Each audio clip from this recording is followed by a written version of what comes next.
Տարվա վերջում տեսակ, թե ինչ մեծ խայտառակություն եղավ։ Տասնյակ հազարավոր բաժանորդներ տարբեր քաղաքներում ամանորը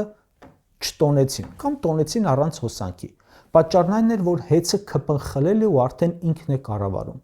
Հեծը խլել են, մասնագետներին գործից հանել են, մասնաճյուղերի ղեկավարներին գործից հանել են, նշանակել են ընտրություններում պարտված ԿՊԱ-ականներին, բարձր աշխատավարձ են վճարում ու մարդկանց թողնում են առանց հոսանքի։ Ու սաղ ԿՊԱ-ական կառավարիչները գրում են. «Ժողովուրդ ջան, հոսանք մի վառեք, որ լույսերը չգնան»։ Դուք երբ եք տեսել նախկինում այդպիսի հայտարարություն։ Դե կասեն, հեծը կառավարելու փորձ նախկինում չենք ունեցել։ Երևանի մի թաղամասի հոսանք չեն կարողանում կարգավորել, ժողովուրդ ջան, բայց մի ամբողջ երկրի ռազմավարական համակարգ իրենց է վստահված։ 10,000 բաժանորդի հոսանքի հարց չեն կարողանում լուծել, բայց նրանց վստահվել է 900,000 բաժանորդի ճակատագիր։ Էջմիածին ամանորը տոնել է մթության մեջ։ Իսկ ով է հեծի պետը այդ հատվածում։ Փարաքարի ընտրություններում պարտված մի ԿՊԱ-ական։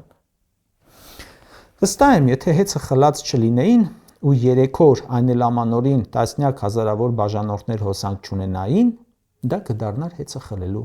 պատճառ։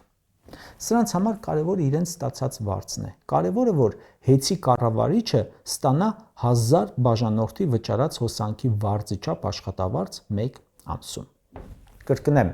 այս սովորական հասարակ ոլորտները, որ քանդում են, դեռ գիտենք, որ ոչինչ, նորմալ ղեկավար կգա, նորից ռելսերի կդնի, բայց ռազմավարական կարևոր ուղղությունների քանդումը խիստ վտանգավոր է։ Ու սրանք այս մակարդակով 10,000 բաժանորդի հարց լուծել չկարողացողները խոսում են խաղաղություն բերելուց, բանակ զինելուց, Թուրքիայի հետ հարաբերություն հաստատելուց եւ այլն բարձր բաներից։